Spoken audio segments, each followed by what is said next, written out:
好了，各位，今天难得的是，我每次都觉得比较轻松的，网友都觉得是靠，明明就很难，明明就很硬。今天是相对比较轻松，我们讲一个历史题，但是这个历史呢，跟未来的发展有很明确的关系，包含了李登辉呢如何用了65年的时间哦。不停的忍耐，不停的忍耐，斗垮了东，斗垮了西，斗到最后山登绝顶，我为峰。他已经没有敌人了，但是有一个问题是，当他忍耐了65年之后，他的人生后来已经变成为了忍耐而忍耐，他忘记了自己一开始到底要达成什么样的目标。这是一个很有趣的状况，我们就好好来谈一谈吧。来，为什么我们今天要讲李登辉？因为台湾现在的政治局势一大半都是跟李登辉有关的。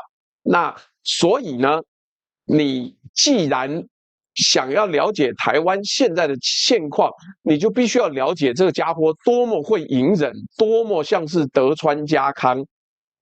今天的定场诗呢，很直接，杜鹃不提杏长沙。秀吉逗弄费思量，家康一字未能等。制服终身待夕阳，回垒无兵藏锋刃。飞弹过海是庙堂，和风连败皆棋局。谁见天守最后光？你各位啊！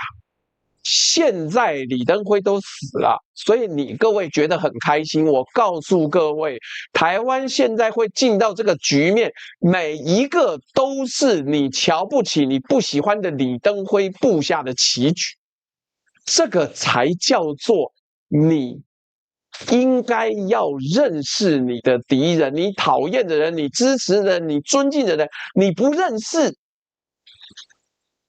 你永远不可能打败他。来，欢迎各位来到万事通事务所，我是朱学恒。今天的时间是2026年6月23号。我们一开始就要讲日本战国时代的故事了，让各位先有一个基本的了解。日本战国时代在那个风起云涌、天下纷争的年代，有3个最知名的人物，叫做战国三英杰：织田秀吉、织田信长、丰臣秀吉、德川家康。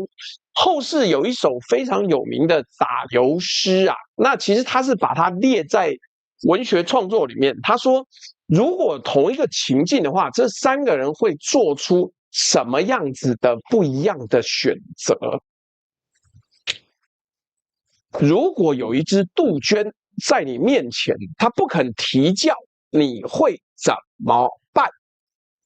这只杜鹃呢，就在那边。那战国时代可能很多的大名啊会养杜鹃，彰显自己有多风雅。其实织田信长刚开会杀杜鹃，但不管。那3个人呢，有3个不同的个性。织田信长说：“杜鹃若是不提，我就杀了他。”丰臣秀吉说：“杜鹃不提，我们就想办法逗他提。”德川家康说：“杜鹃不提，那我就等他提。”3个人，3种完全不同的答案。织田信长武力最强，人生50年，就是想要追求一个天下不武，但是他布下叛变，本能寺一役，让织田信长50年的梦幻如梦幻泡影，就这么没了。丰臣秀吉统一了天下，但是他人一死，政权立刻被人夺走。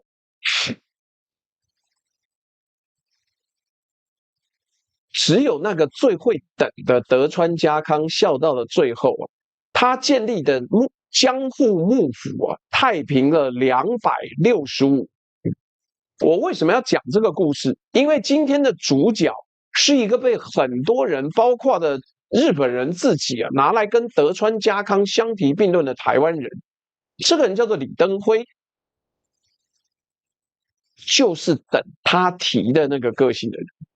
你想象一下，台湾今天能投票、能骂总统、能看到政党轮替，这些事情在35年前完全不存在。35年前，台湾的总统不是民选的，立法委员有一大堆是1947年在中国大陆选出来的，做了40几年，人民叫他万年国会，你连骂总统都可能被抓去关。然后有一个人改变了这一切，但他改变的方法不是革命，不是流血，不是热血沸腾的出来反抗，而是等。他等了65年。李登辉1923年出生在日据时代的台湾，是客家后裔。日本时代他有一个皇名，叫做岩里正男，读京都帝国大学。他跨越了日本殖民统治、国民党戒严2个时代，当了大半辈子不露野心的技术官僚。在当时的强人政治底下，他是一个低调的农业专家，没有人看得出来他胸怀二志。于是蒋经国就一路提拔他到副总统。没有人觉得他有威胁，因为他看起来什么野心都没有，就是一个厚道戴着眼镜的书呆子。就像德川家康年轻时当人质当了13年，谁也没想到这个逆来顺受的人质最后并吞整个天下。1988年1月13号，蒋经国猝逝，那一刻，这只蛰伏了65年的杜鹃终于开口了。接下来12年，李登辉做完了德川家康用一辈子做的事情，隐忍夺权，建立制度，从根铲除旧势力，确保新秩序永远不会回头。他热爱日本历史，读过山冈庄八那套销售5000万册的德川家康，也读过马基维里的《君王论》。日本前首相森喜朗送别他的时候，引用的就是德川家康的辞世诗。但这个人有另外一面呢，他被叫做黑金教父，引进黑道参政，放任金权交易，修出一部让总统有权无责的宪法，让国民党分裂了3次。他在台海危机最紧张的时候，对着镜头暗示台湾可以重启核武，3天后又把话收回去。你说他是民主先生还是黑金教父？是哲人政治家还是大阴谋家？答案很简单，全部都是。而你怎么看他，不是他的问题，是你自己的政治盲点。我们今天希望你用全方位的角度来看看他的阴谋、他的诡计、他的蛰伏、他的安排到底是怎么一回事。今天这一集呢，我们不会讲你 Google 查得到的东西，我会用德川家康这一个范例重新打开李登辉的一生，包括了台湾差一点就拥有的原子弹，被 CIA 吸收了20年的叛逃上校，还有他亲手把自己政党送下台的那一场，堪比德川家康灭丰臣家的最后一役大阪夏之阵。这些事情我们今天全部讲，而且我们今天会快快的讲，让你很快的拿到关键的资料。来，第一回合我们已经讲完了，刚说了杜鹃了，接下来呢，这一只蛰伏了65年的杜鹃要出现啦！你看，这是他放在总统府的公领域的照片。1988年1月13号晚上7点多，蒋经国总统在七海官邸，就在我家附近走路到了，突然吐血昏迷，2个小时之后宣告不治。那一年呢，李登辉65岁，65岁喽。他是副总统，但副总统在当时的中华民国体制里，基本上是个花瓶。他自己后来在书里面写的很坦白，很坦白。他说：“我既没有班底，也没有情报关系，没有军队的支持，我什么都没有。在党内也是一样，完全不是我在掌权，我等于是典型的傀儡。”这句话你可以思考及对照德川家康的前半生。德川家康6岁就被送去当人质，先是被织田家掳走，后来又到金川家，前后当了13年的人质。一个未来要统一日本的男人，童年跟青年时期呢，都是在别人的屋檐下看别人脸色长大的。他学会的第一件事情，不是打仗，是忍耐，把野心藏到最深的地方，让所有人都觉得你毫无威胁。李登辉也是一样啊，他跨越了日本殖民、228白色恐怖、国民党戒严，年轻的时候还短暂加入过共产党的地下组织，当年那是会被枪毙的事情啊，结果他活了下来。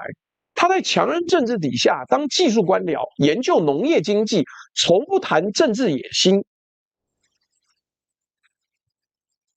蒋经国问他任何敏感问题的看法，他都是唯唯诺诺、谨慎到滴水不漏。所有人都觉得他是安全的、好控制的台湾人，就跟所有人都觉得德川家康是一个安分守己的人质是一样。这就是等他提、等杜鹃提的真正含义，不是被动的等待，而是主动的隐藏，等到那唯一成熟的时机，他要跳出来。蒋经国过世的那个晚上，国民党的权力核心有一场暗流，行政院长俞国华、国民党秘书长李焕、参谋总长郝柏村，这3个人都是蒋经国的嫡系，都是外省人，都觉得这个台湾人副总统只是过渡啦。原来要给孙玉璇的，结果孙玉璇脑溢血，于是我们就给李登辉，让他撑过去，马上我们就可以换过来了。你要知道，李登辉之所以能当上副总统，本身就是蒋经国催台青、催台湾本土年轻人政策的产物。蒋经国晚年呢，刻意提拔台籍精英，是因为他看到的民主化的浪潮不可挡，需要让国民党本土化才能存活。但他身边的嫡系并不这么想，他们觉得一个没有班底的台湾人教授好控制，但他们错了。宪法白纸黑字写在那里，总统缺位是由副总统继任。李登辉当天晚上8点08分宣誓就职，但宣誓归宣誓，真正的挑战才刚开始。李登辉要怎么样在一个充斥着蒋家旧臣、军邦势力、外省权贵的体制里面，不止活下来，他还要拿到真正的权利啊！他的真正的做法只有4个字啊：借机用人。没错，就是那4个字啊，就是那4个，当年大家还不知道，后来被拿来做经济政策的借机用人4个字。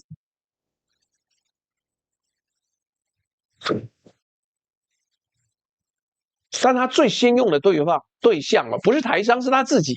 第一部演得很像，蒋归理随，蒋经国用的人全部留任。第2部，他第2天就单独约见郝柏村，要到一个承诺，军队会效忠宪政体制。第3部，借刀杀人，让李焕取代俞国华当行政院长，再用郝柏村取代李焕，让郝柏村组阁呢是明升暗降，等于拔掉了他的军权。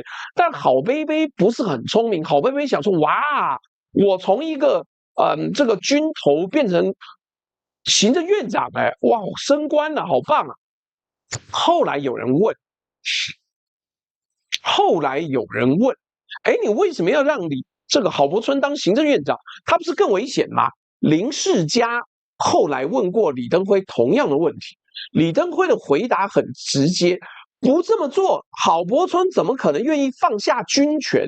你让一个军事强人当阁揆，他觉得升官了，好棒棒，他心甘情愿把军权交出来。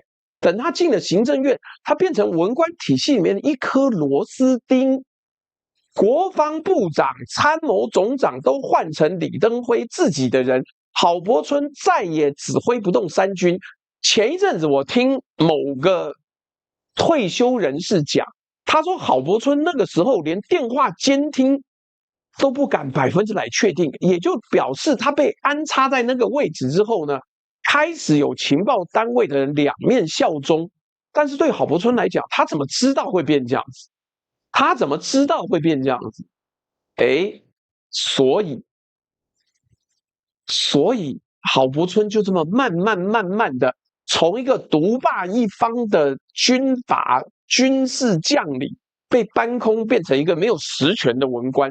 听起来还有实权，但是问题在文官体系里面，李登辉有100万种方法斗你啊！这手棋叫做升官夺权，在中国历史上用了几千年的老招数，但是在20世纪末的台湾依然管用。郝柏村真心应该要多想想，而且还没完，他不只是偷走军权，他连党权也没放过。1988年蒋经国过世之后，蒋宋美龄试图阻挡李登辉代理国民党主席，国民党内部博弈了一番之后，嘿，有一个关键人士出来了，副秘书长宋楚瑜忽然桌子一拍，在会议中站起身，慷慨陈词支持李登辉代理主席，然后就走了。这个举动的时机太微妙了，到今天还有人在分析宋楚瑜当时到底在想什么，有做了什么样子的交换吗？1990年2月，真正的摊牌来了，李登辉怎么可能放过这个机会？2月政争，国民党内的外省势力串联，要推林洋港跟蒋纬国搭档取代李登辉。李登辉后来对日本学者透露，2月11日清晨，我发动拂晓召集，制止了军方跟非主流派的结合。李登辉自己回忆，他说那段时间精神压力大到夜夜失眠。他想起埃及总统沙达特的故事，沙达特继任之后也睡不着。老婆问他为什么，他说我想起我上一任纳瑟这20年的事情。他老婆跟他讲，忘掉纳瑟，想想你自己。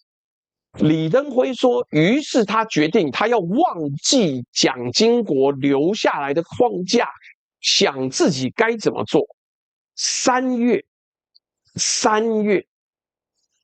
野百合学运爆发，就有他妈这么巧？你觉得以李登辉的权谋，野百合背后没有他的影子吗？我不相信。当时1990年3月，数千名大学生涌进中正纪念堂，要求国会全面改选，废除临时条款。李登辉当时做好人呐，他接见了学生代表。后来他对林世嘉讲说：“我当时没人好靠，就靠你们学生啦。学生当时的大学生，也就是民进党这一派野百合派。郑丽文其实也是民进党野百合派那一段时间的人哦。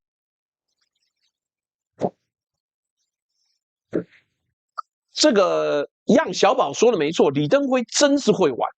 李登辉，你可以不喜欢他，你可以骂他鸡巴，但是他权力的操纵真是太厉害了。学生本来是对他抗争结果他马上收编这些人，我没人好靠，只好靠你们学生啊。学生以为自己在施压，其实他们都是李登辉手上的一张牌。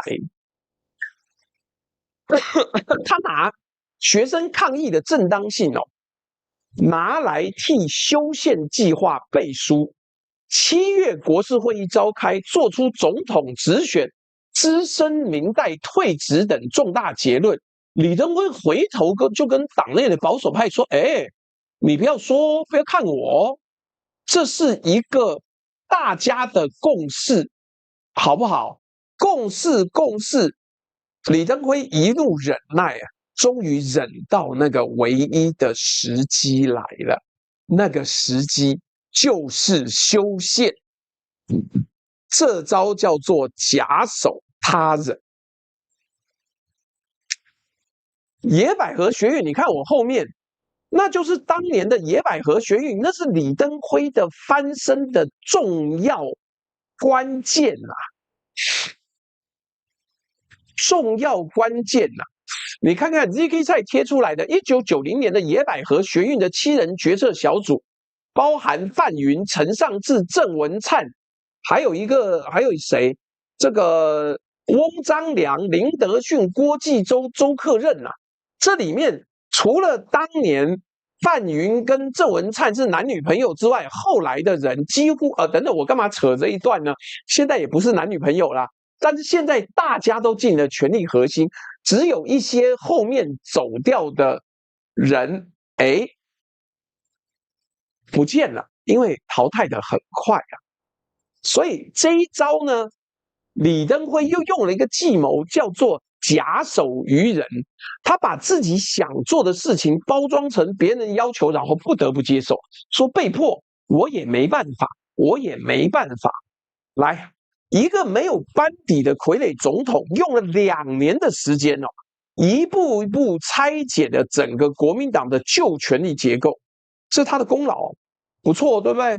但也请借助这个模式，借力使力，运用矛盾，不惜代价巩固权力，因为同样的模式以后就用在黑金政治上，而且我要先在这里埋一个伏笔呀，伏笔一定很重要。李登辉这个人年轻的时候在台北高等学校读书，读遍了西方经典的日文译本。日本人有一个厉害的地方是他翻译真是全世界第1名，现在可能稍稍落后了，但他翻译而且引进了非常多的西方经典，其中有一本叫做马基维里的《君王论》，那一本教导君王如何夺取权力，如何维持权力，必要时如何不择手段的政治权谋圣经。李登辉10几岁就读过了它，你想想看，一个读《君王论》马基维里《君王论》长大的孩子会用什么方法玩政治？你看到了他一开始是一个被动的、虚弱的、不得不借力使力的继承者，但如果我告诉你，他一开始就有一盘更大的棋，大到连他亲手提拔捧上副总统跟总统候选人位置的那个人，都可能只是这盘棋里面的一颗棋子啊！你想一想，我先告诉你这个人的名字，叫做连战。我们会在最后一个篇章回过头来算这笔账。怎么会提连战当他的接班人呢？因为真正的大阴谋家不会让你在中途看出他的布局，他会让你等到最后一刻，哒啦，你才发现原来从头到尾，你看到的每一步都是设计好的。来，接下来是宁静革命的开始。宁静革命的开始是什么？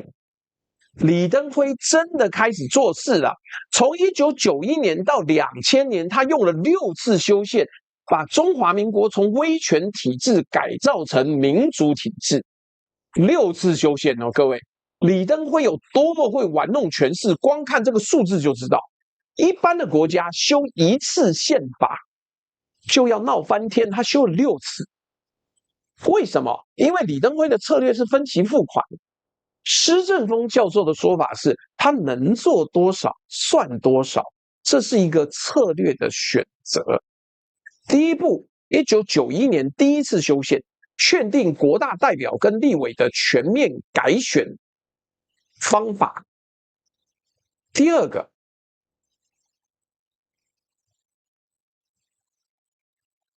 同年5月呢，废除动员戡乱时期临时条款，台湾脱离了长达43年的准战争状态，海外流亡的政治黑名单一笔勾销，政治犯成为历史名词。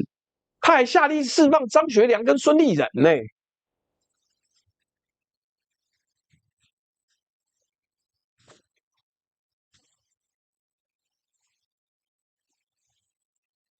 你想想看，张学良被软禁了多久？从1936年西安事变算起，超过50年。50年，一个人的前半生在中国大陆叱咤风云，后半生在台湾的山区被软禁到白发苍苍。李登辉一声令下，结束了这场跨越半世纪的政治软禁。同年，他也为1989年郑南榕自焚事件所代表的言论自由议题做出回应，持续推动修法保障思想自由跟新闻自由。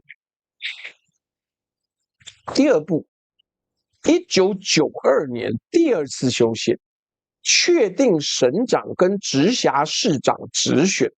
同年底，立法院首次全面改选，赵少康、王建煊辞官参选，新国民党连线大获全胜。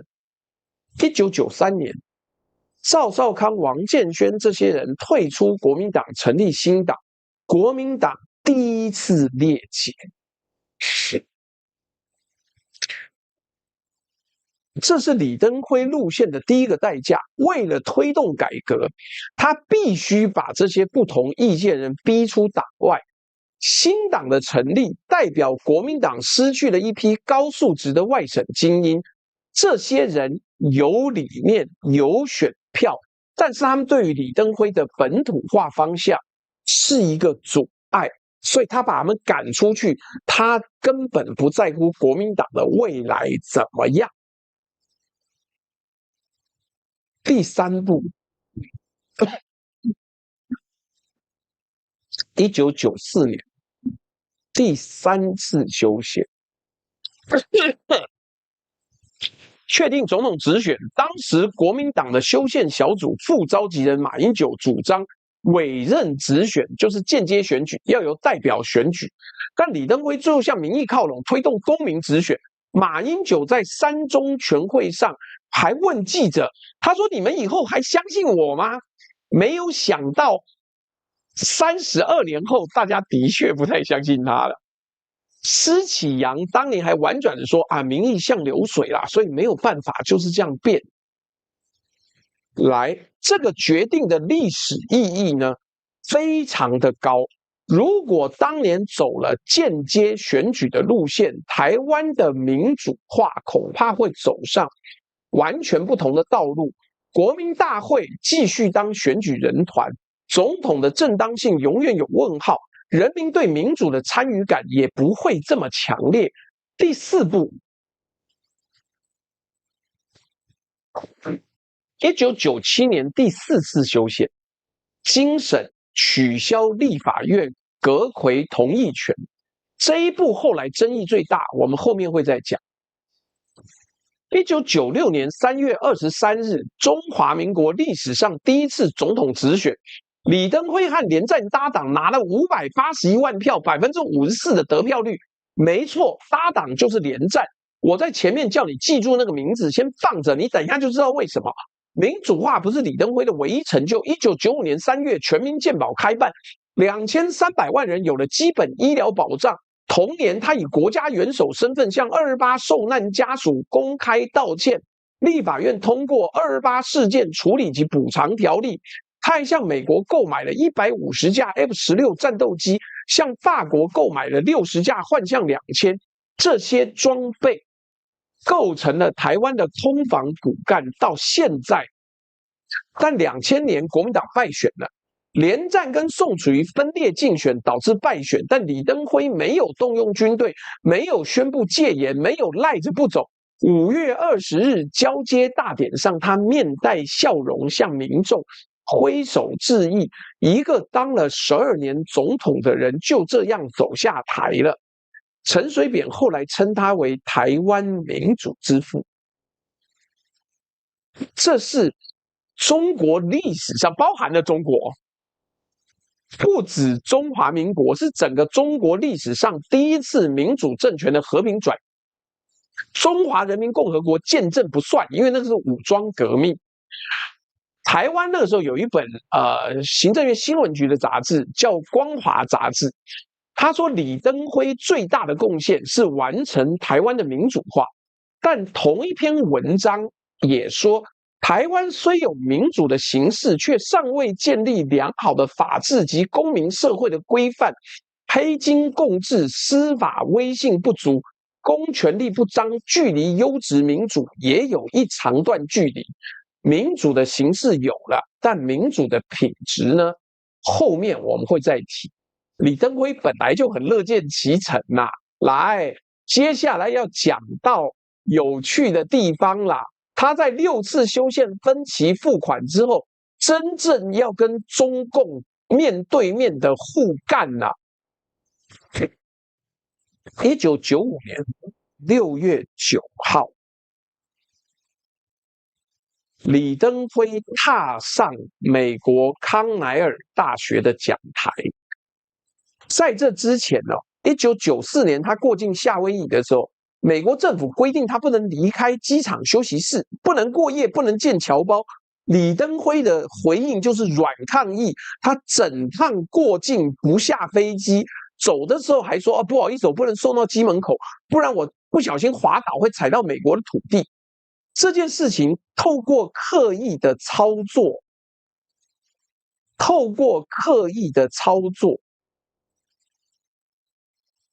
美国媒体报道之后，国会炸锅啊！众议院以395票比0票通过决议，敦促总统邀请李登辉访美。柯林顿政府扛不住压力，开了绿灯啊！李登辉在康奈尔发表了民之所欲，常在我心的演讲，讲稿是由新闻局长胡志强撰写，首次在公开场合以英文说出中华民国在台湾，挫赛了，美国人觉得你他妈骗你骗我。美国亚太助理国务卿罗德痛批李登辉完全出卖了我们，因为他写这篇稿子之前没有跟美国说。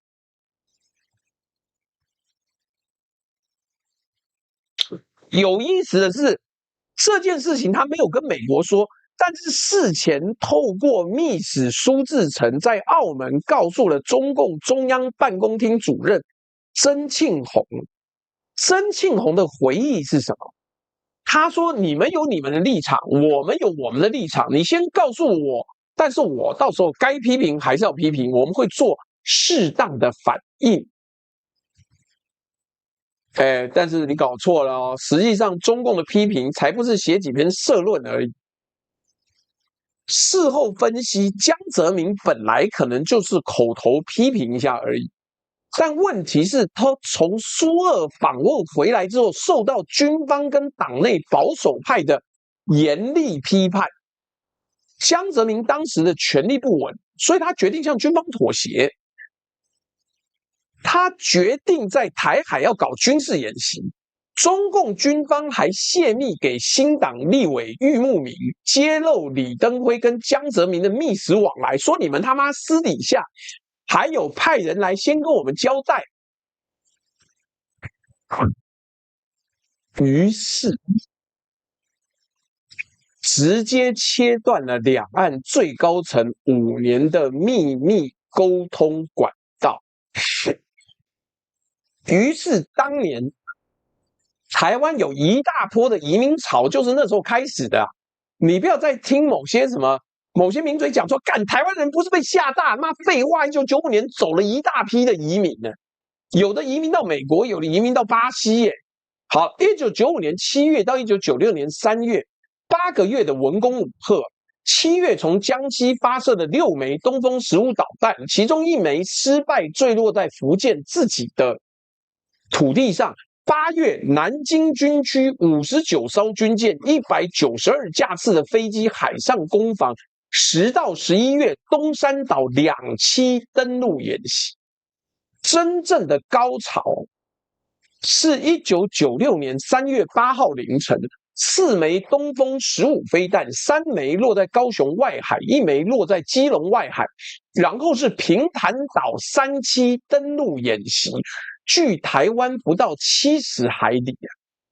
张万年中央军委副主席亲临观看，当时有多紧张？美国、日本、菲律宾、马来西亚都已经准备从台湾撤侨了，台湾怎么没垮呢？原因很简单，因为这整个运作是金门823炮战以来最大规模的军事恫吓。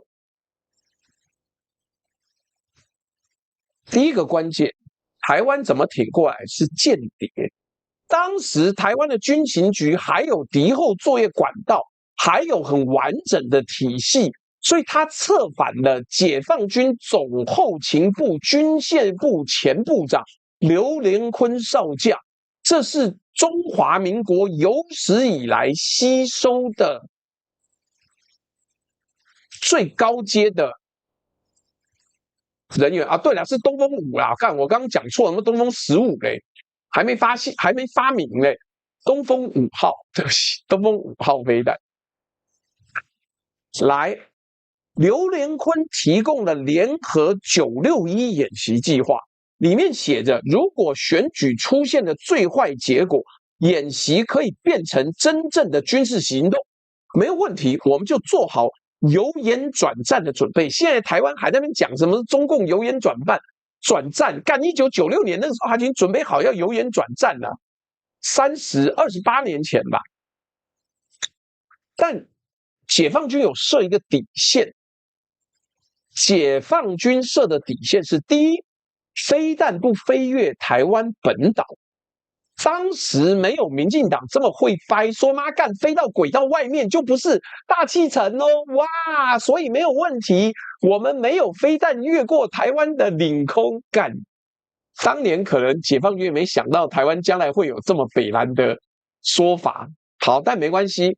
那当年他们要求飞弹不要飞越台湾本岛，军舰飞机不越海峡中线，不占外岛，飞弹不装实弹。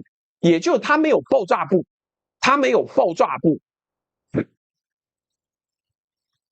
李登辉拿到这份情报，知道了底牌，所以他公开嘲讽中共打的是哑巴弹呐，中共没有能力打台湾呐，跟老百姓说安呐，不能说他错，但是问题是这一次对解放军奇耻大辱之后，解放军花了快30年的时间振戈待旦，悬梁刺股，后来的故事就变得不一样。但是我们把这样子的东西讲完，他一句话就害死了刘连坤啊，导致军情局在后方部件的所有的情报管道一整条被抓光光，直到现在都没有恢复。台湾现在对中共的情报几乎都是美方提供，而美方在 COVID-19 之前也被抓掉一整串，所以基本上通通都没有情报了。来，第二个关键是美国，因为台湾把情报传给美国，3月8日当天，独立号 Independence Carrier Battle Group 独立号航母战斗群部署台湾东北海域。3月11号，美军从波斯湾加派尼米兹号赶到，这是越战结束后美国在亚洲最大的军事部署。3月23号，台湾人走进投票所，李登辉以54%得票率当选，主张以台湾为主体的2组候选人合计拿了75%的选票。飞弹不但没有吓倒台湾人，反而催化了台湾主体意识的结晶。我认为中共中央统战部在那个时候还没有拿捏好台湾人的心理，台湾人当时怕的他妈就移民了，留下来的是一穷二白不能跑的人。那你一而再再而三跟他证明你不想打、不能打、不愿意打，那留下来那一群本来也没有东西可以输的人，不就更认为你是纸老虎吗？所以 James Chen 讲没错，当年的这种种的运作，留下了台湾人一直觉得中共是纸老虎的印象，但其实也不是这样，这也不完整。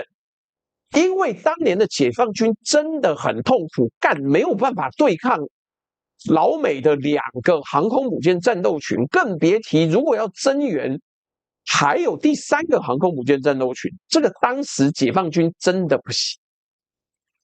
李登辉那时候很多东西都瞎鸡巴讲啦，什么18套剧本啦，他证明就是他卖了刘连坤那一条命，跟后面一整串不到上百个人的敌后间谍的命，就为了换他连任啊。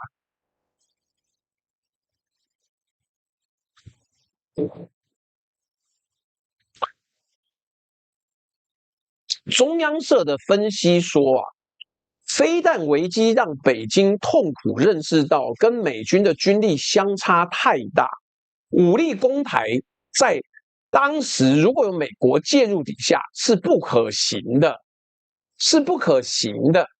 而台湾在那一场战斗里面呢，强化了一个意见想法，就是民主化是台湾人不只是我们自己的事，也是最重要的国际生存策略。只要我够民主，全世界都会来帮助他。偏巧现在是川普的哦，好不好？这就是一个很无奈的事情。你看，30年前一个错误决策，一个轻举妄动，结果被台湾一直拿来做宣传。但我们今天不是重点，但解放军从那之后把它当作国耻，一直往另外一个方向走。好，没有，我把这个讲完。3年之后啊，1999年7月9号，李登辉接受德国之声专访，提出了两岸关系定位在特殊的国与国关系两国论哦。当时的国安幕僚张荣峰揭露，提出之前在东京跟美方沟通，从国统纲领到两国论，李登辉用了8年的时间，把两岸关系的地位从追求统一，悄悄的移到了特殊国与国关系，直到现在，连民进党都不敢逾越这个雷池一步，因为民进党不是有台独党纲吗？干你用啊，你也不敢用，你不敢台独嘛？那这个框架至今依旧是被李登辉定下来的。但刘连坤少将呢？刘连坤少将很惨啊，死前一定受尽各种酷刑跟逼供。1999年他身份曝光之后，被中共军事法庭判处死刑。这个间谍的情报救了这场选举，但间谍本人没有活着看到这个结果。你看李登辉有没有同情心？没有。李登辉会利用所有能够利用的人。那好吧，我后面这个图有点小，你直接看一看就好了。反而在李登辉之前或李登辉之后，中共的每一场军事演习、每一场演练都被反向拿来做操作跟选举的宣传。这个恶例就是李登辉那个时候先开始。那这个也没什么好讲，我又不是统战部的顾问，我只能跟你讲说，就历史数据看起来，你看我后面这个字有点小的内容，就是每一次都是给民进党加柴火，每一次都让国民党输，这真的是很奇妙。但我也不知道中共统战部在讲什么、想什么哈，那不是我的事情，我没有这么大的影响力啊。但接下来要讲另外一个东西啊，真的很妙。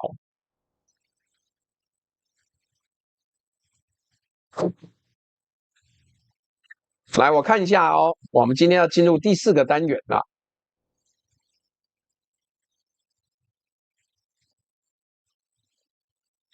这个谢谢简简单单做自己，跟Tony 还有苏生泰在 TikTok 的抖内，那我们就继续往下走。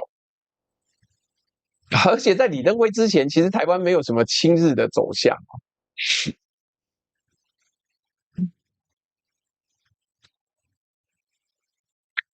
来，现在要讲一段大多数台湾人不知道历史，我们也做过一集啊，但是我们没有把李登辉放在这个框架里面。这是什么呢？台湾差一点点就拥有核武器，不是差很远的那种差一点点。是距离完成核弹只剩1到2年的那种差一点点。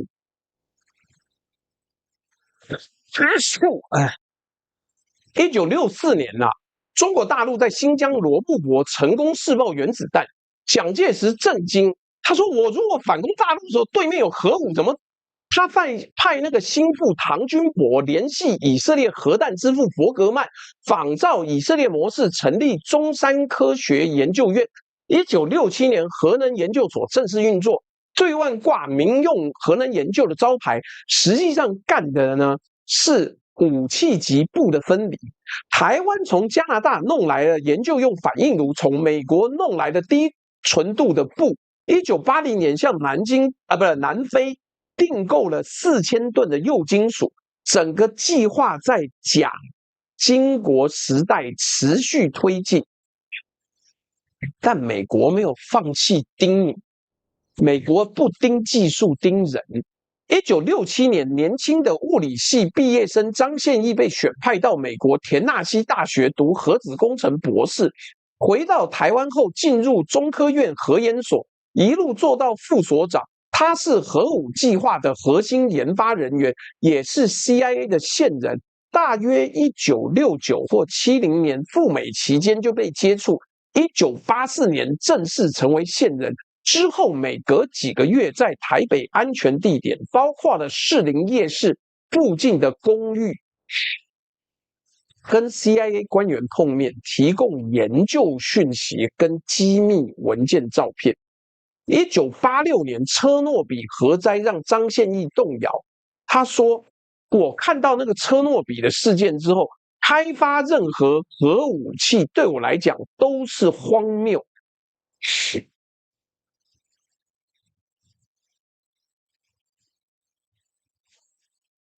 ”1988年1月8号，张宪义的老婆带了3个孩子先出境到日本去 ，CIA 把他运去美国。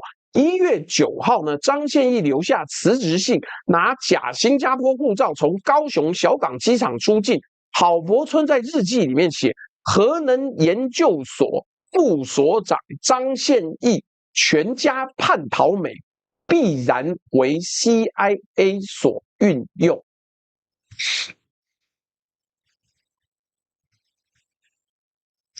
张宪义担心蒋经国去世后，郝柏村趁乱掌权，加速核武，走上反美独裁道路。CIA 也认为这是收网最佳时机。4天之后，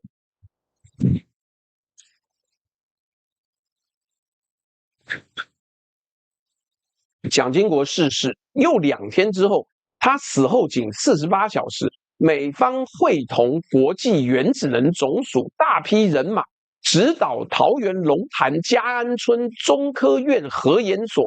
美方特工驾驶多辆水泥车、货车闯入，拆除所有核武设施，抽干重水反应炉，强行灌浆。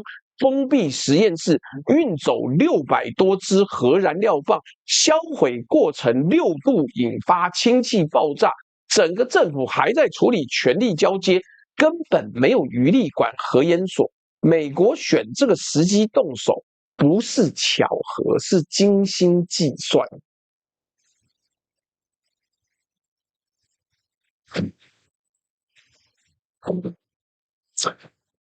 台湾走到哪一步啊？根据 ISIS 智库的分析哦，台湾已经掌握核爆装置的设计能力，进行过次零件测试，用金属板高速撞击，用高速设备监测数据反馈的电脑模拟，技术人员每天都在练习制造核弹头的技能。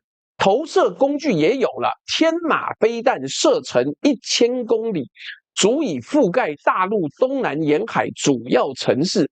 军方还计划把小型化核弹头装在上面，只差最后的组装跟测试。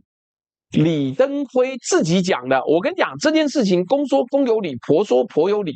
2015年，李登辉自己说，那个时候我刚当上总统，我命令中山科学院停止计划，就是把整个做原子弹的场所全部用水泥封起来。这件事又是一个德川家康的对照。德川家康夺得天下之后，做了一个影响日本200多年的事，收缴武器。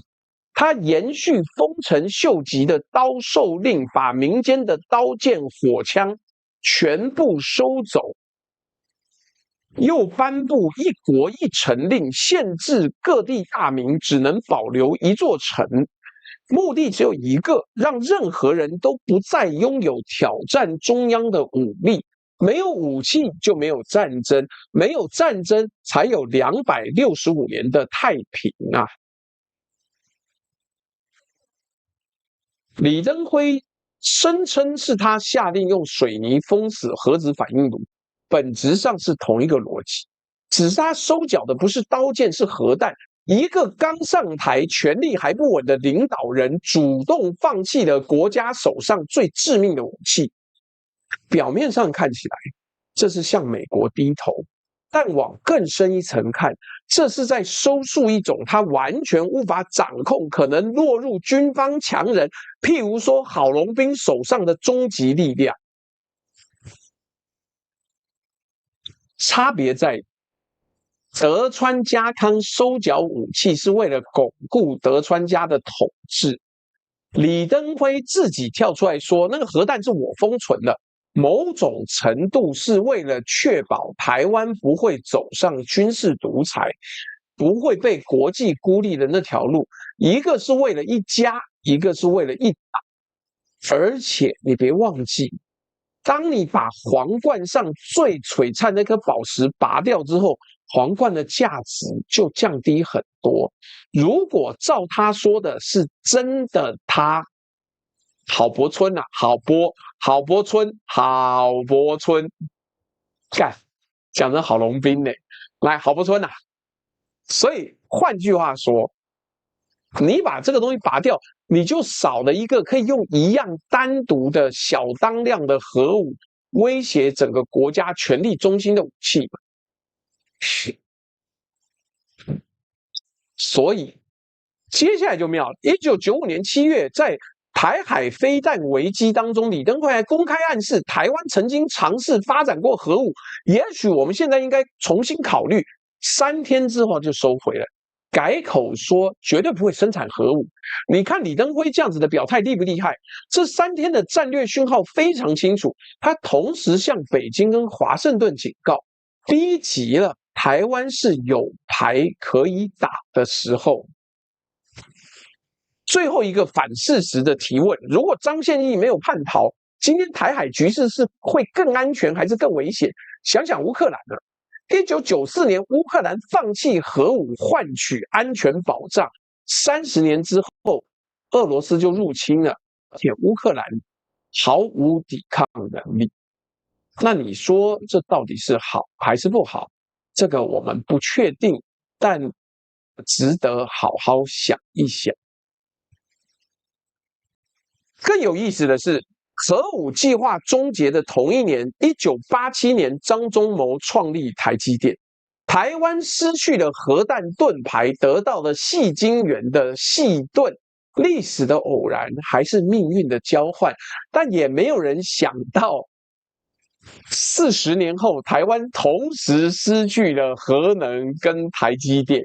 我们既没有核能盾牌，也没有台积电的矽盾，妙了吧？谁想到会这样呢？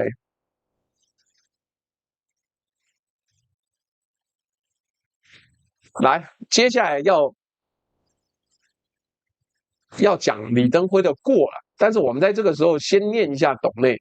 Sylvia Chang 说到了，坏掉龙酒说请支持迷你工业电扇单人阿鲁巴老朱，并按赞分享加群热推购买商品，也请老朱祝福打气，谢谢。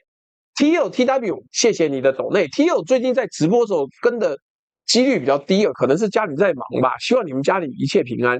James Chen 说朱大晚上好，小斗支持。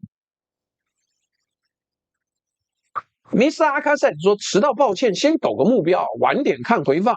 支持九哥使用阿萨布鲁道具单人阿拉巴朱大活动，请各位网友别吝啬按赞，手机热推，有余力者烦请移驾至阿宅福利社选购精选商品，谢谢。是。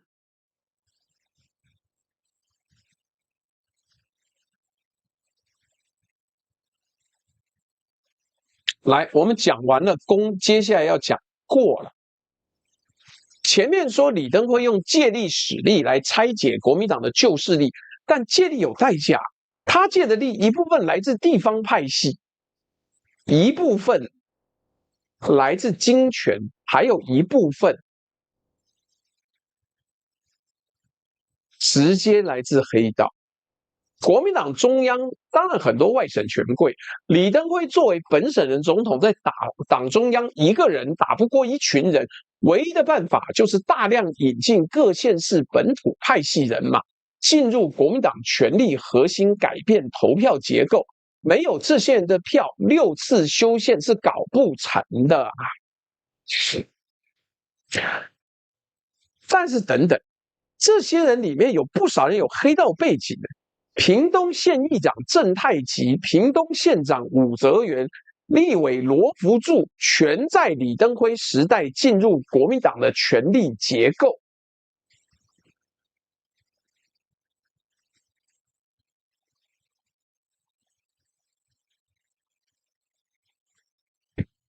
有人会说：“哎呀，黑金不是李登辉开始的。”宋楚瑜讲过，黑金产生很多问题，但不是从李登辉执政开始，不然是谁？他自己嘛。来，甚至有人说啊，5、60年代没有黑金是因为台湾太穷，不是政府厉害。他认为黑金是威权遗绪。对啦，什么东西都威权遗绪啊，威权走了之后会留下来黑道，这个逻辑也是没得讲。来，但李登辉的责任绝对无法回避啊！他不是被动接受，是主动引入、积极利用。天下杂志的评价最精准，为了巩固个人权利，不惜引进黑道和金权勾结，对好不容易萌芽的民主造成极大伤害。更值得注意的是，后来跳出来骂他是黑金教父的人，连战当年是国民党副主席，宋楚瑜是国民党秘书长，这2个人都是体制的核心成员。连战长期担任国民党中央提名小组成员，多少有争议背景的人是从这个小组提名的。马英九2度出任国民党主席期间，笼络地方势力的事也没少做啦，途中出言责难昔日长官黑金，岂能无愧啊？还有拉法叶舰的弊案，向法国购买了6艘巡防舰的过程中涉及的巨额的佣金。海军上校尹清峰的尸体在宜兰外海被发现，调查过程中，连李登辉本人也被指涉嫌牵涉国民党1.6亿元的去向问题。这个案子至今未解，成为李登辉时代国防黑金的缩影。制度层面的问题更严重，李登辉留下了一整串的挑战。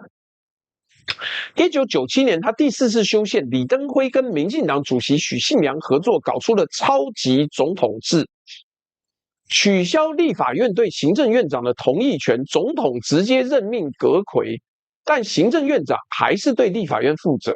结果就是行政院长有责无权，总统有权无责。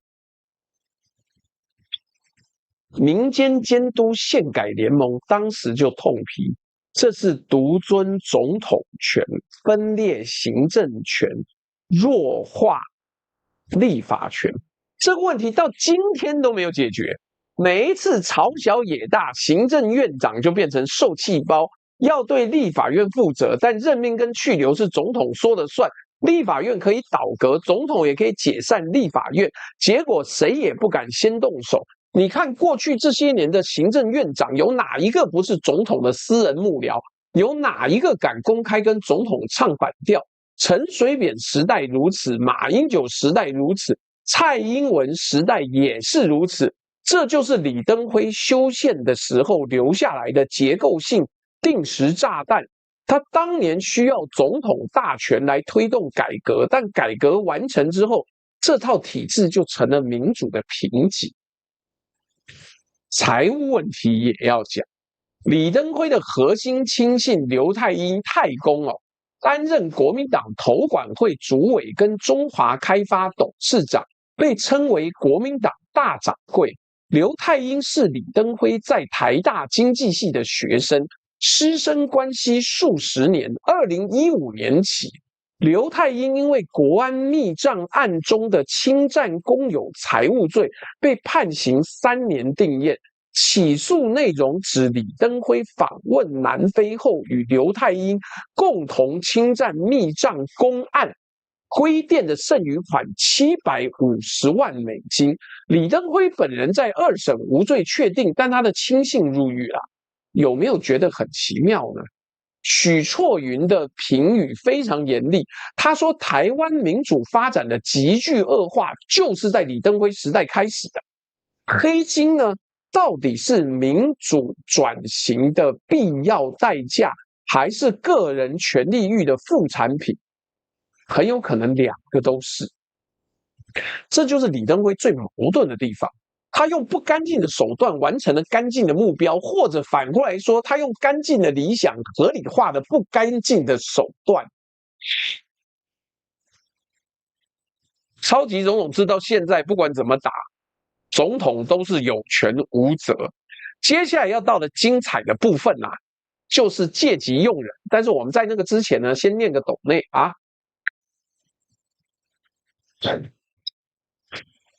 Silent Simon 说，叶中光院长在去年百灵果节目分享，我们有一些同事在美国的一些核能国际会议，还看到张宪义，同事心想他还敢来参加呀？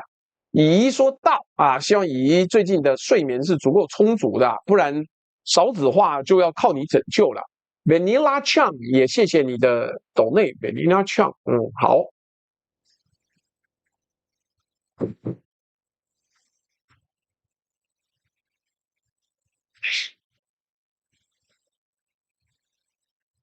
来，我们接下来要继续往下讲，有趣了吧？借机用人来了。1996年9月14日李登辉在全国经营者大会上提出了“借机用人”4个字。这4个字的来历呢，本来就很有戏。据报道也是苏志诚他的秘书前一晚连夜赶稿，从成语参考书里面抄出来的。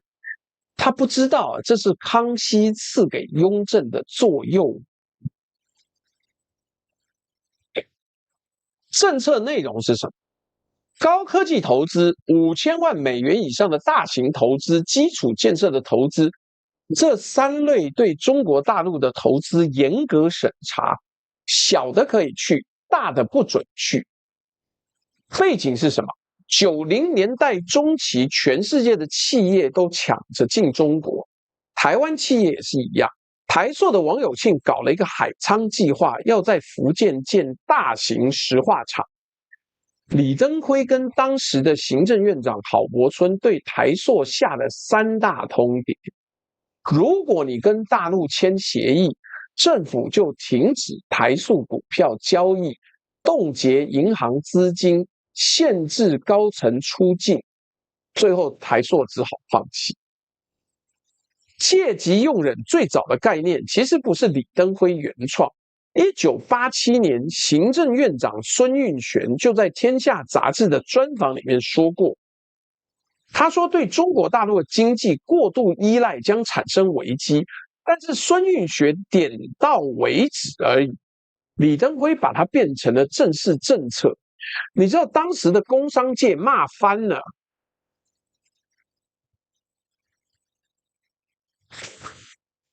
连战在回忆录里面说，借机用人导致亚太营运中心胎死腹中。如果顺利推动，台湾怎么会丧失4小龙龙头的地位呢？但是不知道怎么搞的，现在台湾又把这个股市当作4小龙成就很高的一个证据。我真心觉得不太正确啦，这应该跟 GDP 跟我们的高科技发展有关。怎么会是股价呢？当年的亚太营运中心是什么概念？当年的构想是把台湾打造成海运转运中心、航空转运中心，金融中心、制造中心、电信中心、媒体中心，如果做成了，台湾今天可能是另一个新加坡。但是连战自己也承认啊，凡是$5000万以上的案子一律卡住。亚太营运中心推的都是大案，当然做不成。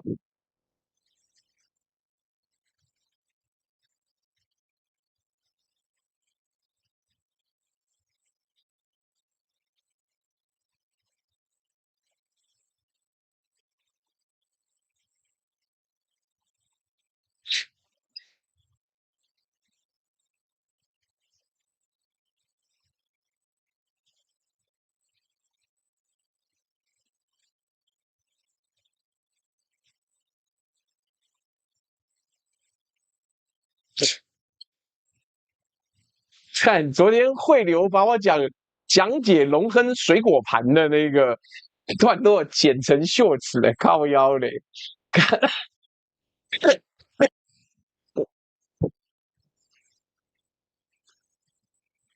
还好我跟那个梁文杰其实不熟，我解释了那么多，龙亨水果盘不用会氧化的水果这件事儿，不知道梁文杰会不会解释？好，等，拉回来。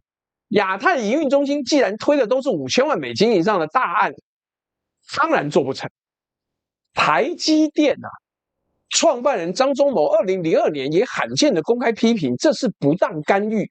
第一次南向政策更是惨败，但是不代表第二次新南向政策就成功哦，因为他妈来了一堆卖淫的，来了一堆外劳，但是一点创造成绩都没有。今天有朋友问我说房地产可不可以做，我说我不是房地产专家啦，但我可以告诉你，你接下来应该要推的就是卖给那些在台湾落地生根的高阶劳动者，就是你知道越南或菲律宾的劳工其实已经可以担任中阶管理人了，这些人在台湾可以买房吧？你给他规划一个比较便宜的房子。前一阵子不是还有一个外佣，他妈他家里一堆 LV 跟 Chanel 的包包而且你这样讲，我这边想到另外一件事情，我有一次吃饭遇到一个网友，他是我朋友的朋友，他是网球教练，结果他有一次参加那个河滨公园杯，被一个外劳打败，那个外劳是泰国人，他说哈，你来台湾怎么会还有时间学网球？他说我也不知道啊，我就是看着人家打，我就跟着学。于是他拿了河滨公园杯的第1名，了不起了吗？那等等，我要拉回来啦。第一次的新南向政策是惨败，150家企业去东南亚签了$350亿的意向书，10年后存活的不到1%。全国工总的经济专家林建山直言，南向政策可说彻底失败。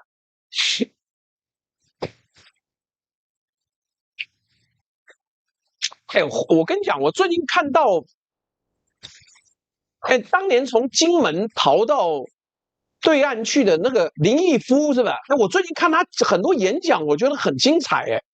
各位，你们觉得我下次要不要找一个时间做一集林毅夫的生平，跟他最近对未来 AI 世界的预测？他最近不知道怎么搞的，好像忽然火起来，是不是从国师的位置下退下来了？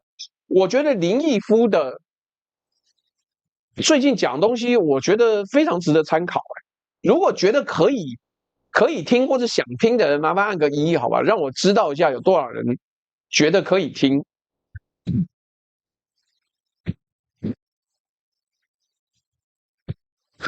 按个1啦，按个1啦。好，我继续往下讲。听起来新南向跟所谓的借机用人，好像是失败的锁国政策。但是等一等，你把时间如果快转22年到2024年啊，台积电现在变成什么？全球最先进的半导体90%的产能，苹果、辉达离不开它。为什么半导体留在台湾？总统府资政陈柏志说，我们半导体今天在世界上这么好，原因之一是半导体当初禁止去投资。干，你这个后见之明，我都不知道对不对啊？后面还有那个反指标谢金河的讲法，我就不用了。后来的事，大家的确都看到了。20几年之后，红色供应链崛起之后，中国大陆本身的内卷导致很多企业去那边不能生存。然后美国也搞晶片战争，日本也搞限制出口光刻胶啦，相关的软体啦，等等等等。欧洲还审查投资，全世界都在做李登辉1996年就在做的事情。陈柏志说大家欠李登辉一个道歉，我觉得这个说的太早了。看我相信李登辉看得很远，但李登辉绝对没有看20几年这么远。但李登辉自己也在反省哦。2007年，他还批评民进党说经济原本就双向，结果民进党把它变单向，整个台湾像一桶水，水一直流出去没回来，老百姓怎么生活？他还主张在3大前提下可以开放中资，40%的投资上限必须坚持，但可以让大陆观光客进来赚中国大陆的钱，避免磁吸效应。但是你看看他的徒子徒孙梁文杰，除了上酒店之外，还在那边不开放中国大陆的旅客旅游。李登辉当年都同意了，结果你后面不开放，什么叫做子孙不孝啊？不就是这个样子吗？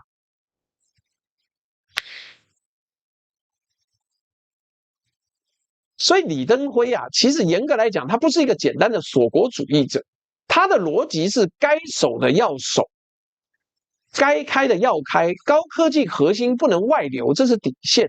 但正常的经贸往来应该维持。问题是，后来的执政者都没有找到，不管是蓝营或绿营，都没有找到李登辉心中那个平衡点。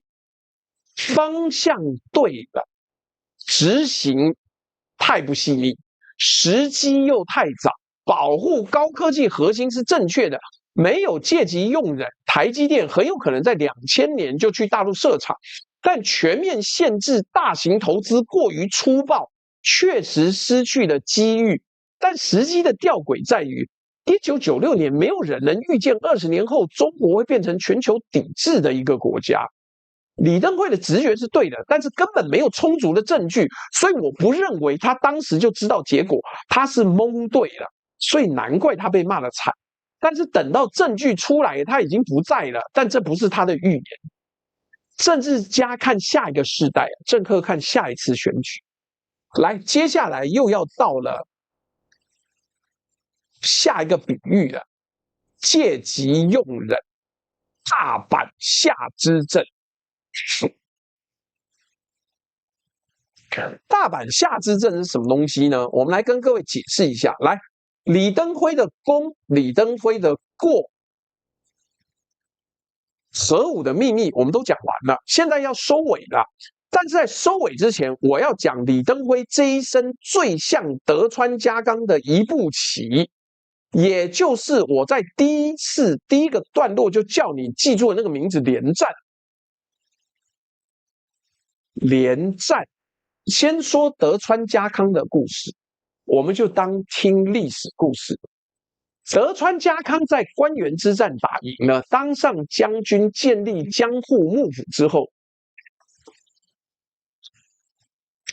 天下看起来已经是他的了，但有一个隐患还在。丰臣秀吉的儿子丰臣秀赖还活着，还守着大阪城。只要丰臣家还在，德川家的天下永远有一个正当性的挑战者。所以家康做了什么？德川家康用了将近15年的时间，一步一步的极其有耐性的铲除丰臣家的所有势力。他找各种借口，设各种圈套，最后在西元1615年的大阪下之阵，彻底消灭了丰臣家。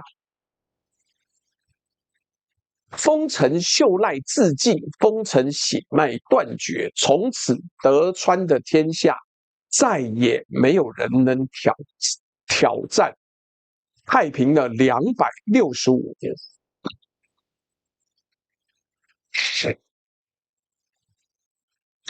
德川家康当年夺得天下之后没有停手，他知道要让新秩序永远不可逆转，光是赢还不够，你必须要亲手把旧秩序的根彻底拔除。各位记住这个逻辑，我们回来看连战。有网友讲说李登辉有考虑台湾的未来吗？我告诉你有，只是不是你想象的那种考虑。你有没有想过一个问题？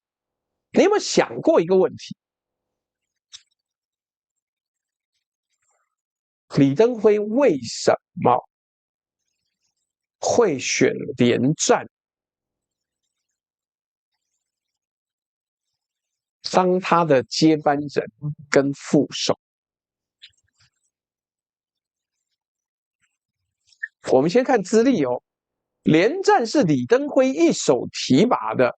1990年提名他当台湾省主席，1993年提名他当行政院长取代郝柏村，同年又提名他当国民党副主席，1996年再挑他当总统大选的副手。李登辉一路安排，连战也当上了中华民国历史上第一位民选副总统。可以说，连战政治生涯的每一级阶梯都是李登辉亲手铺的。注意到关键，李登辉一路替一个我们现在都知道能力不太够的人，一路铺到了总统候选人的位置。你以为为什么？他那么爱连战吗？当然不是啦，当然不是。然后2000年连战位极人臣，李登辉钦点连战参选总统，排除当年声望更高的省长宋楚瑜。结果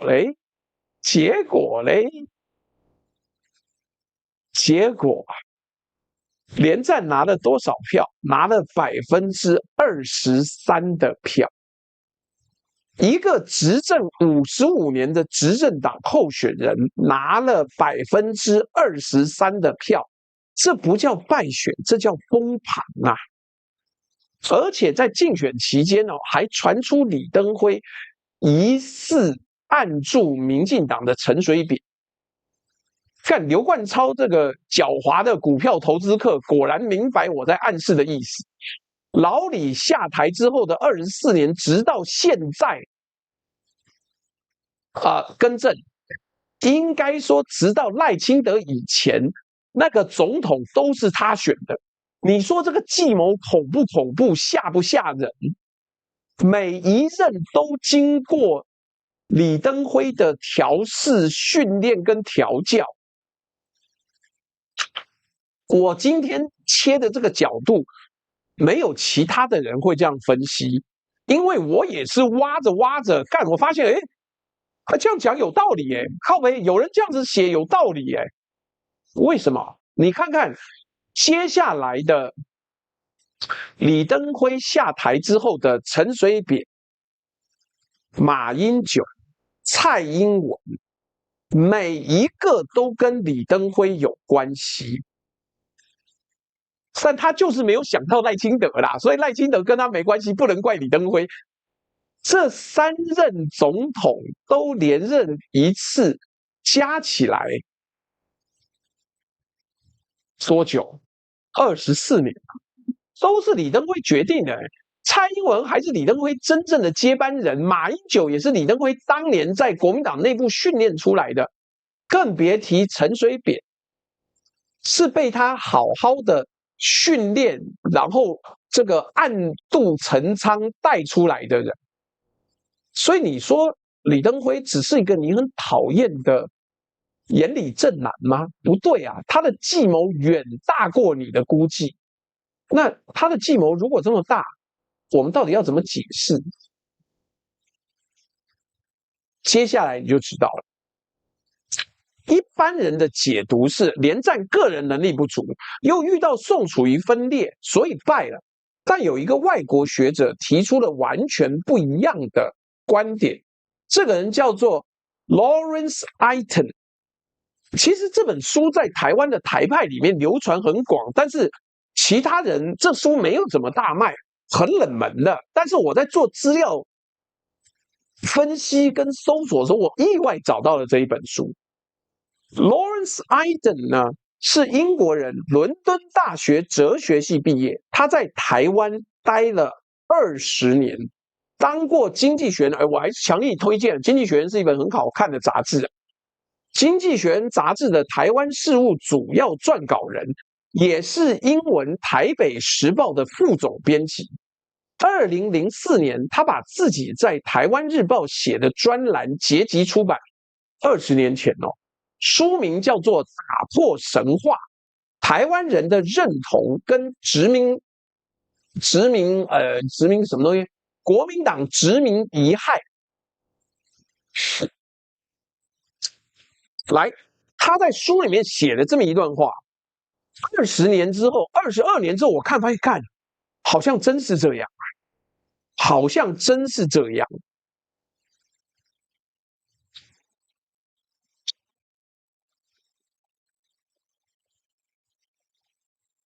来，他在书里面写了一段话，我直接念给各位听。他说：“我想，在李登辉所有政治行动中，确实最不让人注意，也最微妙的是选连战当继承人，也就是过度拔擢，也就是在一个组织里秘密设法摧毁他的人，将不当、不适合的人拔擢到其权力地位，这是一个经典的颠覆技巧。”也正是李登辉在连战这个例子上所为。好了，妙了吧？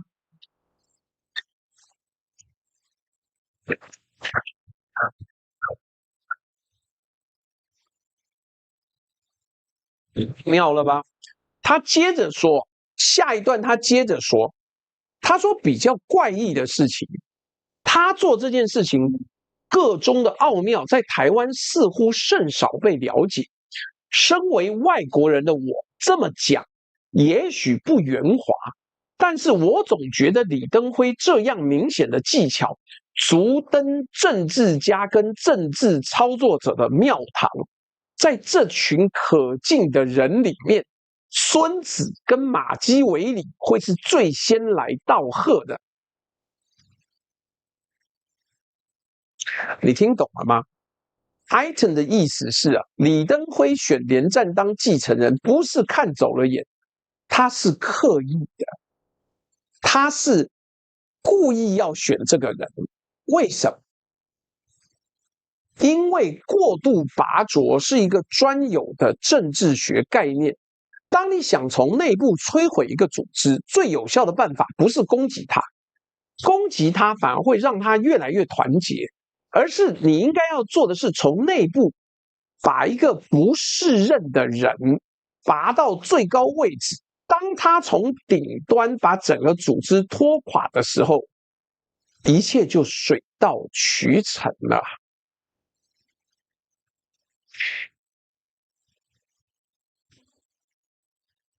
李登辉把连战这个没有群众魅力、没有选战能力的人一路拔到总统候选人，确保国民党在西元2000年会败选。这就是李登辉的大阪下之政啊！德川家康灭了丰臣家，是为了确保德川的天下不可逆转；李登辉拆掉国民党，是为了确保台湾民主的不可逆转。手法一模一样，他甚至几乎100%确保了国民党再起不能。他不是从外部攻击啊，他是从顶端用一个你亲手扶植人，把整个旧组织从根拖垮。这里有一个很多人不知道的细节 ，Iden 搬出 Machiavelli 马基维里不是随便比喻。李登辉年轻时在台本高等学校读书，读遍了西方著作的日文译本，他有读歌德的《浮士德》。尼采的《查拉图斯特拉如是说》，但丁的《神曲》，靠这些东西都要从拉丁文翻过来。还有马基维里的《君王论》和《李维论》，而他热爱的日本历史里，山冈庄八那套德川家康，正是一部把隐忍、布局、铲除旧势力写到极致的攻略圣经。换句话说，陈艾伦说的没错啊，德川家康也跟丰臣秀吉说：“我一定会好好辅佐秀赖。”那你说是怎么样？我不知道啊，别问我啊。所以换句话说，李登辉是读马基维里、读德川家康长大的。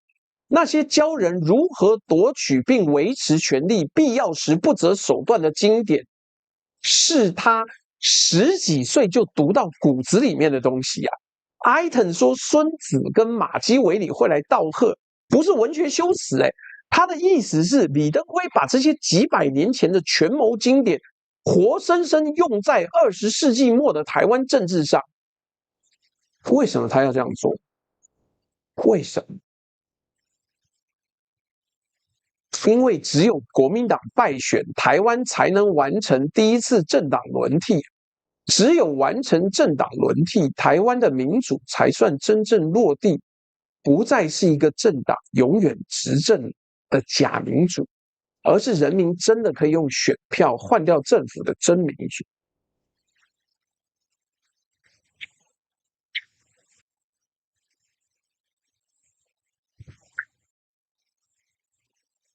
所以，如果艾腾的分析是正确的，很遗憾，他那本书没什么人看呢。我是有一天在网络上瞎逛的时候，我才发现，干有这本书，有这个说法哦。如果艾腾的分析是正确的，李登辉做的事情比我们之前讲的所有东西都更为惊人。他不止在国民党内部搞改革，他用最隐秘的方式从顶端摧毁了国民党，来完成他心中最真正的目标——台湾民主的不可逆转。他当了12年国民党主席，最后一手把国民党送下了台，这就是他的大阪下之政。而且这不是事后诸葛，连战自己后来在追思李登辉的时候都说，曾以金国学校学生自居的李登辉，他的民族认同、国家定位，在他当总统的任内发生的根本转变。连战的儿子那一辈也有人讲，当年蓝营人士因为看不惯李登辉集体出走，但连战跟马英九不但没走，还继续被李登辉栽培，复合两拨论。换句话说，李登辉真正的棋子从来不是离开的人，而是留下来被他养在身边，最后替他完成最后一步棋的人。2020年7月30日，李登辉在台北荣总病逝，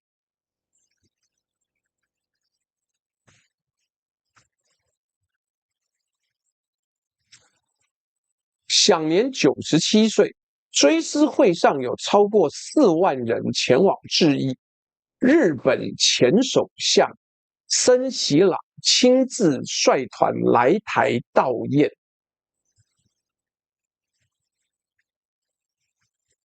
森喜朗在悼念李登辉的时候，引用了德川家康的辞世诗：“浮世之梦，如佛晓之空，梦醒乐哉。”一个为民主奉献一生、无憾谢幕的传奇，连送别他的人都用德川家康来形容他。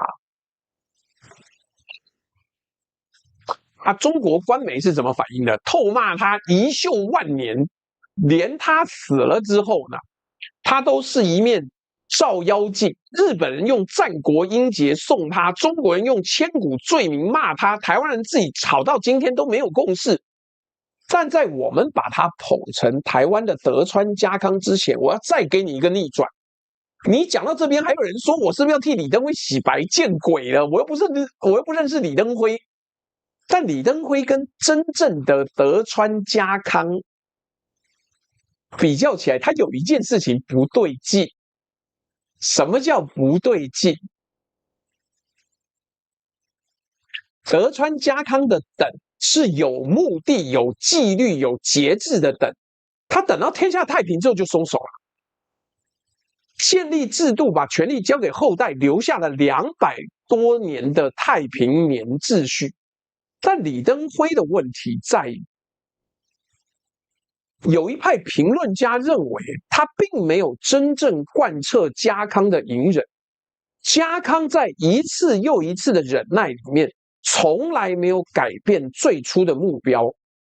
但是李登辉在一次又一次的权力游戏里面，他扩权、搞黑金、玩弄派系、刚愎自用，他慢慢的迷失了自己。他确实等到了杜鹃啼叫，但是到了后来，连他自己都说不清，他到底是为了台湾，还是为了那个夺取并维持权力的快感本身。德川家康是杜鹃不提，吾等他提，等到提了我就建立秩序。李登辉是等他提，等到了却放出了一些再也收不回的东西，黑金、超级总统制、族群裂痕，这些东西到今天还让台湾打得死去活来。所以李登辉到底是不是台湾的德川家康？我的答案是很简单，他的确像家康一样的隐忍，有家康的权谋，有家康的布局，甚至有家康那种亲手铲除旧势力、巩固新势力的狠。但他缺了家康最重要的一个东西。德川家康知道什么时候该停，李登辉很有可能不知道。谢谢出口物一路把我们补到了这个原料药的一集内容。我跟你讲，原料药很精彩啊，我们应该周6会做这个。这个 T6TW， 谢谢朱大，祝福大家都平安，希望你家人也平安。来，他一路隐忍到最后啊，李登辉写了一个句子描述自己，叫做“我是不是我的我”。你用别的角度来看啊，你可能搞不清楚他在写这个是什么意思。但是李登辉这对他这一生最精准的自我描述，他既是日本皇民眼里正男，也是左翼青年，也是基督徒摩西，也是国民党主席，然后他一手从内部炸掉了国民党。他每一个身份都是真实的，但是每一个身份也都不是完整的他。最后回到你身上，你怎么评价李登辉？暴露的是你自己的政治盲点。我这一集尽可能的从不同的角度，不抱怨恨，不抱固定看法的去看李登辉。如果你是深蓝，你一定会恨他裂解国民党。但没有他，你今天投的票、骂的总统、参加的游行全部不存在。如果你是深绿，你会封他为民主之父，但他创造的超级总统制，今天正让你支持的政府陷入宪政困局。他引进的黑金，你以为只有国民党在搞吗？如果你是中间选民，你能站在中间做理性评价，这个空间本来就是他创造的。这个出口物，谢谢你抖内了这么多汇集 ，BDK 竟然收到了，彩虹宝宝也收到了，哇靠！今天有很多老朋友收到了会员，真奇妙。无论你看到什么，有一件事情是确定的，你能够自由的评价他，骂他也好，笑他也好，甚至是谴责他也好，这份自由是他给的，是没错。那如果这份自由是他给你，到底要给他什么样子的评断？浮世之梦如佛晓之空，梦醒快哉！如果 Item 说的对，连你今天能看到政党轮替这件事本身，都可能是这只等了65年的杜鹃，在20年前就买好的最后一声啼叫。杜鹃不啼，她等了一辈子。杜鹃啼了之后，台湾再也回不去了。这句话是赞美，也是诅咒。但到底他真正是什么样的人？我们今天没有标准答案。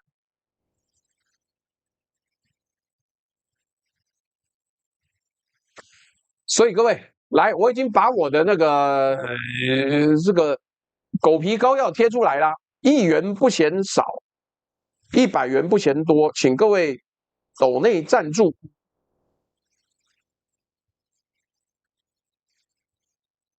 然后好好的再往下走吧。今天的题目，我个人觉得从历史角度重新诠释一个人，还不错，还不错。那我觉得你自己看一看就知道了。我对李登辉没有任何固定立场啊，李登辉是我小时候的政治人物啊。那所以你看看我们这样讲对不对？连战真的是一个埋伏隐性，他不但让国民党再度分裂，斗来斗去，最后还把政权拱手交给了陈水扁，然后第2次再联合，还是再把政权交给了陈水扁。老刘说那段两国论的诠释对我有帮助哦。当年李登辉是有底气，他的底气是美国啊，他的美国第7舰队跟当年的，我记得前几天我们有一个大陆网友说他家的长辈每次都参加军演，军演的兵推之后都发现有一个问题，2艘航母来，当时的解放军就扛不住了，所以解放军才会那么加强大力发展航空母舰跟反舰飞弹。结果现在所有的兵推都显示美国会扛不住，它的长距离反舰飞弹在1个月之内就会打完。所以这个你这样讲吧，连李登辉当年所做的出卖刘连坤跟把消息透露给美国，都间接的影响到解放军现在的战术跟方向。很有趣吧？你看，一路隐藏了65年，骗过蒋经国，蒋经国也不是省油的灯呐，他照样骗过去了。你说这厉不厉害？你说这厉不厉害？所以最近啊，如果各位看得懂的话，那个邱毅人又出来了，你就知道这个状况没有这么容易啊。来，我们看看有没有网友抖内啊？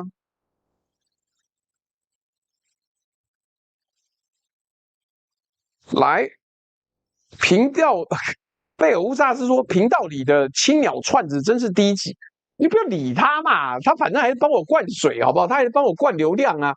贝爷你就笑笑他就好了，妈智障。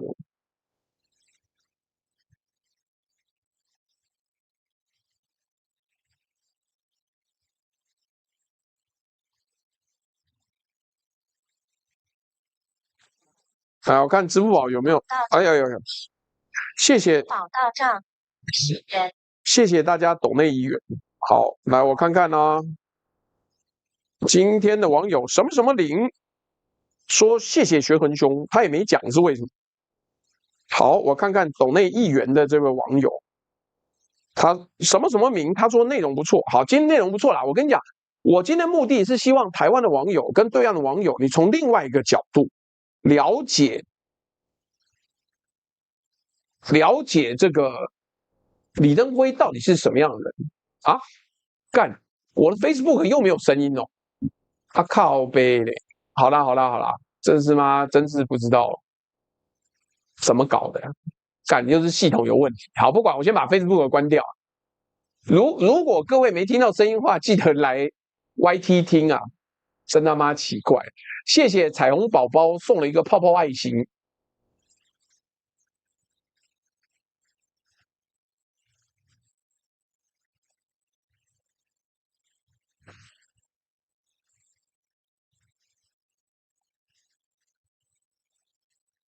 什么叫直播结束速度太快？Just 说，如果时间拉这么长来看，这个观点好新颖，新颖有个屁用！妈，大家给我抖那还是一样啊。我只是，那是我对自己的要求啦。我希望能够做一些有趣的东西，有趣的角度，让大家看到不一样的东西。而且我东西不止有趣，我还会找证据。这个阿布阿尼斯，哎，阿布阿尼斯是我们的老朋友嘞，但他最近怎么这么少出现？他直接打了一个惊叹号。不，我跟你讲，我完全支持李光耀比李登辉更有国际视野跟格局。但李登辉就是一个专精斗争跟布局的阴谋家啦。我讲这么长一期，你还没有理会到吗？李光耀走的是国家的世界走向，李登辉走的是内斗跟各种各样的阴谋技巧安排，他走是权谋路线。他李光耀走的是世界之人的路线，所以你说新加坡好也好，你说新加坡不好也是不好，所以没办法，没办法。那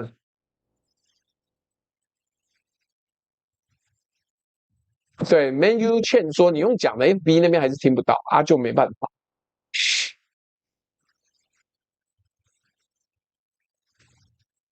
谢谢蔡不讲武德送出一个红牌。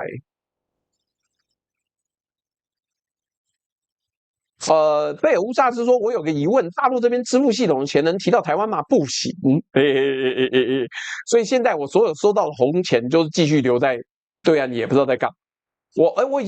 我已经有趣到我跑去捐给那个北京扶助老人的那个慈善计划，每一两个礼拜我还收到一些提醒。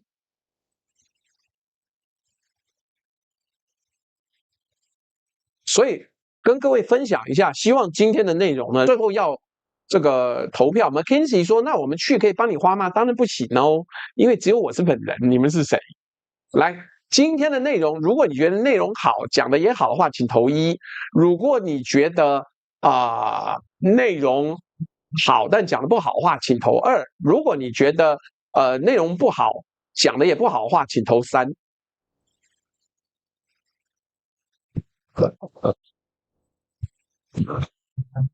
大概也只能在来玩的时候花吧。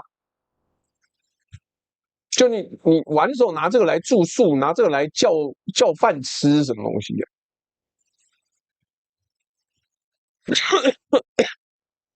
所以啊，我跟你讲，我们这一集也等于在骂李登辉。可是我们在骂李登辉的时候，同时欣赏他的权谋跟斗争的技巧，以及理解民进党如何承接李登辉的南水，跟国民党如何在李登辉的安排下，唧唧歪歪的活了这么大半辈子24年，而且毫不理解。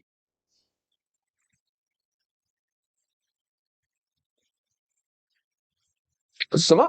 这个 K Sharp 说，如果有人说这个观点有点阴谋论，学恩修会不会生气？说这个是边缘叙事，非主流，非主流就非主流啊，那又怎么样？我又不求主流，我只说一个有逻辑、符合安排的好故事，让大家理解，好不好？来，各位投票应该都投完了，你就好好的思考一下，好不好？那所以这个今日的直播到这边，时间也到了，要跟各位说再见喽，拜拜拜拜。